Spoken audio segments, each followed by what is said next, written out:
Your money is losing value while we speak. That 20 in your wallet, worth less than yesterday. Today, we're diving into smart money management, how to protect, grow, and master your finances in 2025. And it couldn't be more timely. With rising costs and economic uncertainty, understanding how to manage money effectively has become absolutely crucial. Let's start with the basics. What's the first step someone should take to get their finances under control? Well, according to recent research, it all starts with creating a realistic budget. This means tracking both your income and expenses to understand exactly where your money's going. But isn't budgeting kind of overwhelming for most people? That's a common misconception. The key is starting small.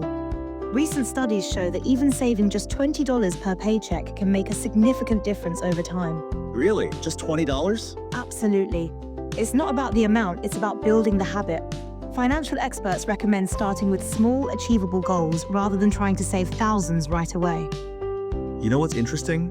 I've noticed a trend where people are super careful with big purchases, but don't think twice about small daily expenses. That's actually a fascinating phenomenon. Recent studies of Gen Z spending habits show exactly this pattern. They're incredibly value conscious, but will splurge on small emotional purchases. Speaking of spending patterns, let's talk about emergency funds. How important are they really? They're absolutely crucial. According to financial advisors, the standard recommendation is to save 3 to 6 months of expenses in an emergency fund. 6 months? That sounds like a lot. It can feel overwhelming, but here's an interesting perspective. Recent data shows it would take the average American household over 2 years to save just 1 month's expenses.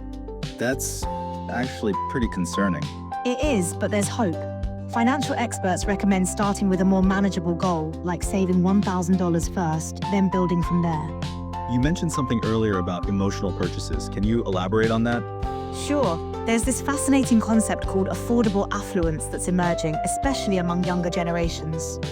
Affordable affluence? What's that about? It's like the modern version of the lipstick effect, where during economic downturns, people still buy small luxury items to feel good. Oh, like treating yourself to an expensive coffee even when you're being careful with money elsewhere? Exactly. Recent studies show that Gen Z might cut back on big purchases but will still spend on small items that carry emotional or social value. Let's talk about practical steps. What's the most effective way to start budgeting?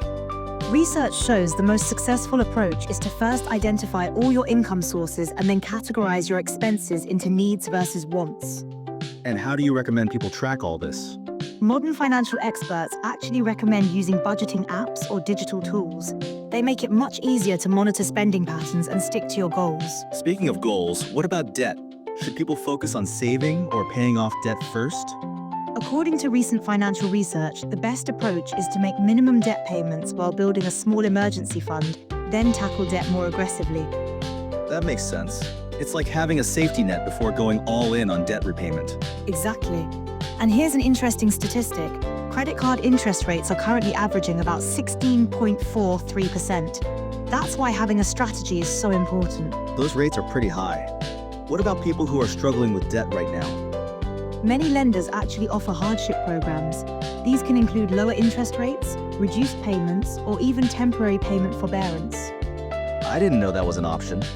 Most people don't, but it's important to reach out before falling behind.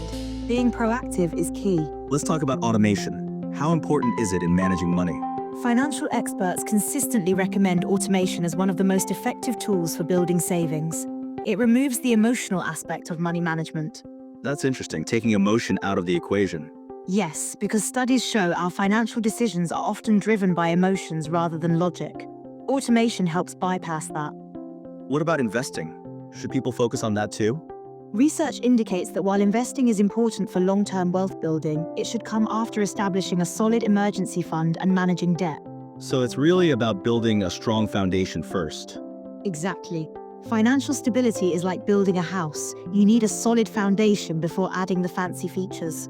What about high-yield savings accounts? Are they worth considering? Financial advisors strongly recommend them, especially for emergency funds. They typically offer better interest rates than traditional savings accounts. And what about those buy now, pay later services that are everywhere now? Recent studies show these services can complicate Gen Z's ability to save. They make spending easier but can mask the true cost of purchases. That's a good point about hidden costs.